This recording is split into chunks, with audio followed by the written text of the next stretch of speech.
and Lucille Ball by Brad Meltzer.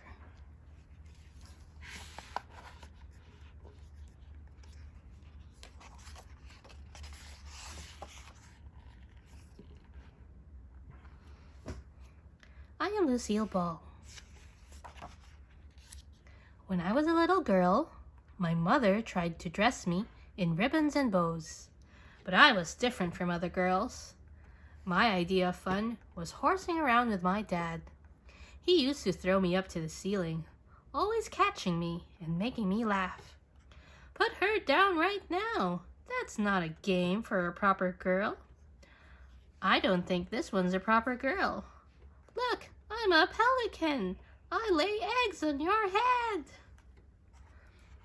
When I was 3 years old, the local grocer used to let me put on a show at his store. My favorite was this frog routine. Harumph, harumph, ta-da! People thought I was brave for performing so young. It wasn't bravery. I was just doing what came naturally. That's not a proper girl. That's not even a proper frog. Customers paid me with pennies and candy, making these my first professional appearances. I had even more fun when my aunt used to let me work in her beauty salon. She let me do the hair of her customers' children. Little girl, what are you doing? What comes naturally? You're a porcupine. Soon after, the beauty salon went out of business. But my childhood wasn't all goofiness and games. When I was 7 years old, I went to live with Grandmother Peterson. She didn't like the way I played. In fact, she thought having fun was a bad thing. What are you doing? Playing. It's fun. Fun? Little girls aren't supposed to have fun. Not in this house. Instead, in her dark kitchen, she made me wash lots of dishes. Not good enough. Do them again. But Grandma, little girls don't argue. Again. She didn't even allow any mirrors in her house, except for one in the bathroom. She thought they made you think too much of yourself. When I rode in trolley cars, I used to make silly faces at my reflection. Try it. You'll see so many possibilities. To Grandmother Peterson, little girls weren't supposed to be bold, sassy, or silly. As punishment, she'd send me to bed before sundown. I still remember lying there, hearing all the other kids playing outside. But no matter how tough those days were, I had one thing to get me through it: my sense of humor. On rainy days, I'd play on the back porch and make dolls out of clothespins. I gave them all personalities. You wouldn't believe the adventures we had. What's that, Sheriff? You need a cowgirl to come to the rescue with a mask and big blue eyes and a sparkling personality? It's your lucky day. I got the toughest one right here. Here I come. There really is something wrong with that girl. My shows only got bigger. When I was 8, my mom moved us to a 3-bedroom house that was right by an amusement park. That's right, a real amusement park. I'd act out movies in our backyard. My friends and little brother were the co-stars. If they weren't there, I'd pretend the chicken coop was my castle. Our chickens would be my loyal army. Avast ye, lubbers of land!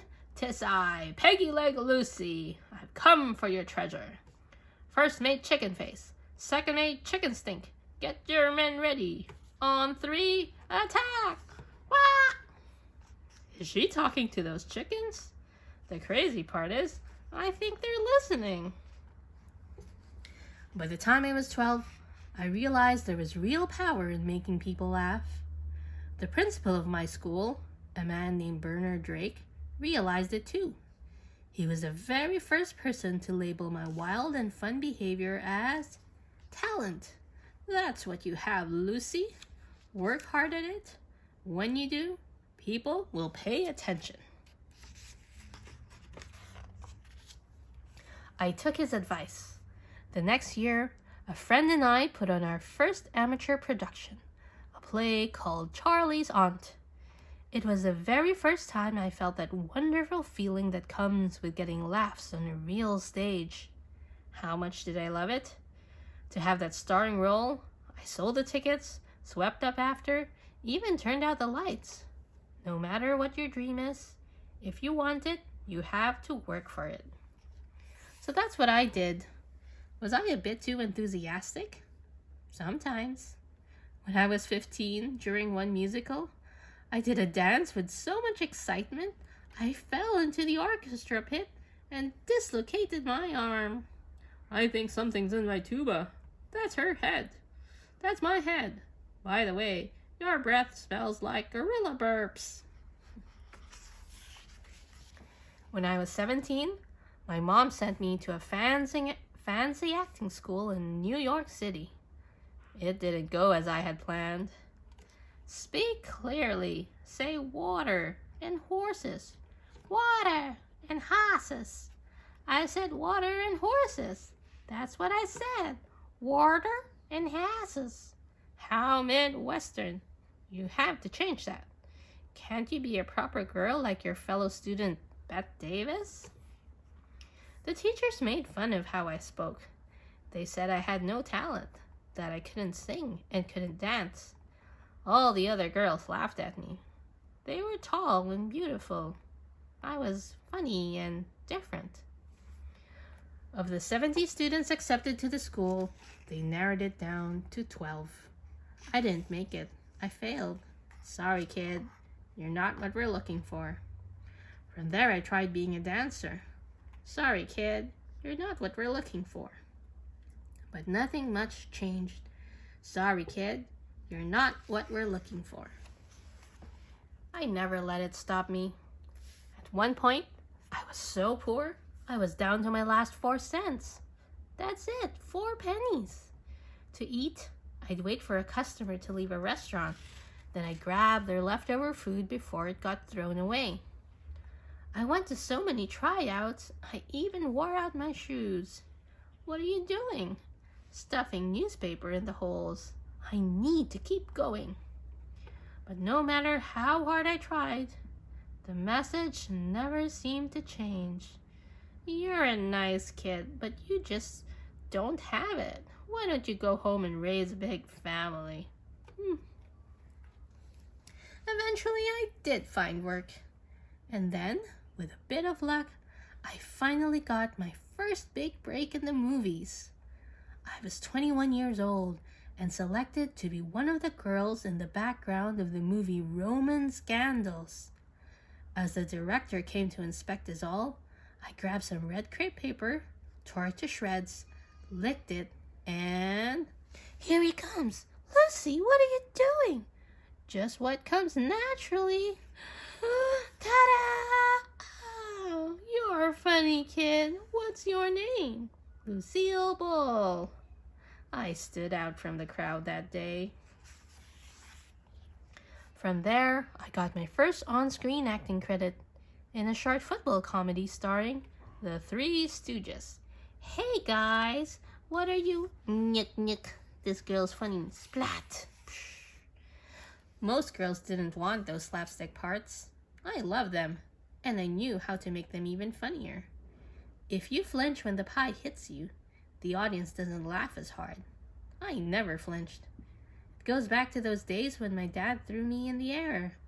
I knew he was going to catch me. I knew I'd be safe.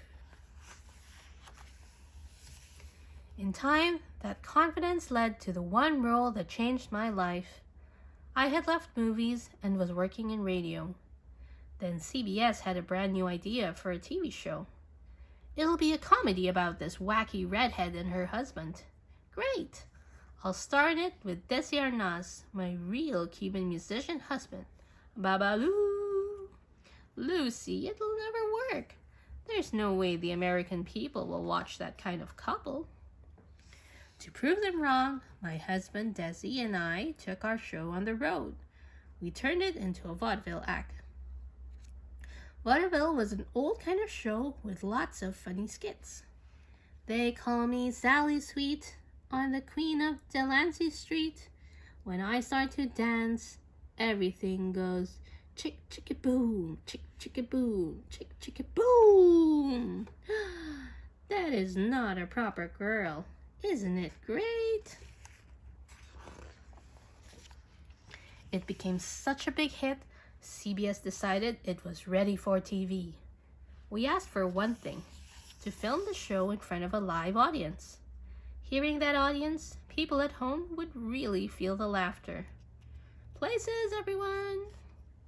The TV network was worried about the cost of film. They said it would be too expensive. So we made a deal.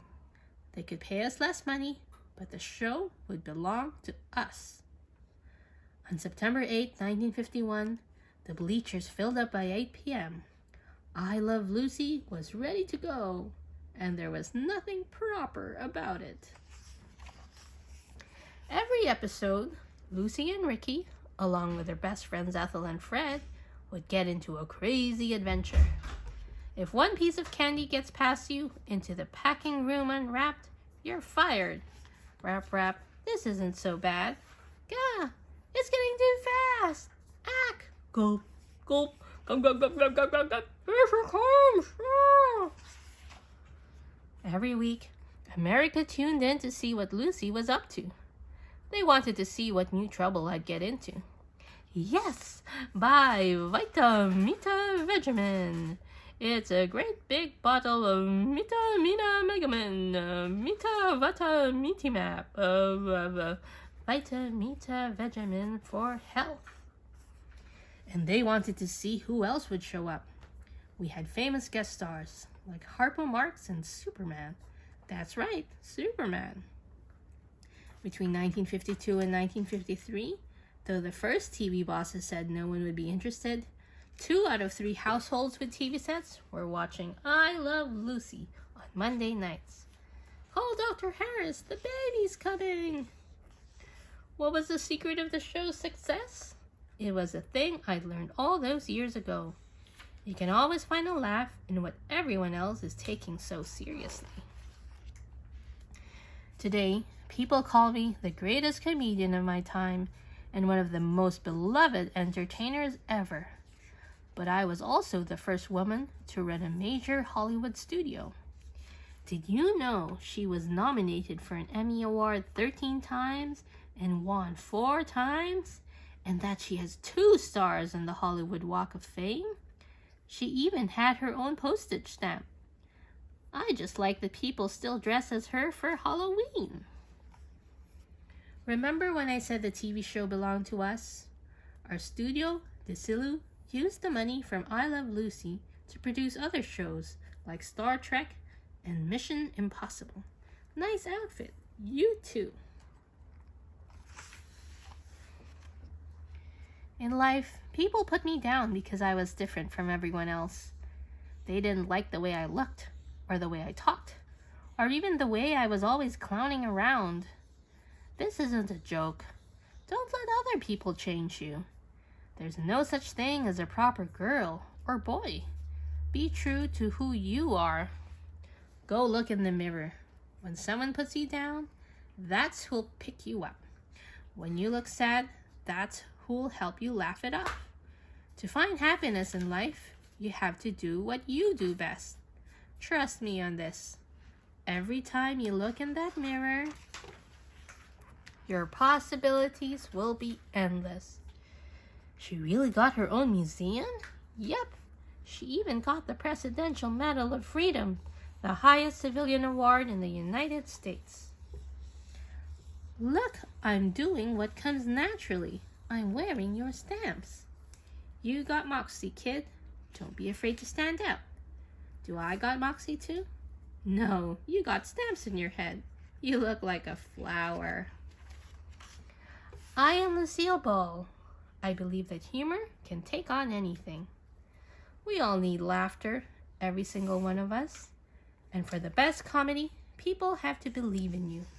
But for that to happen, you have to believe in yourself. I Love Lucy wasn't just the title of the show. It was my most important life lesson.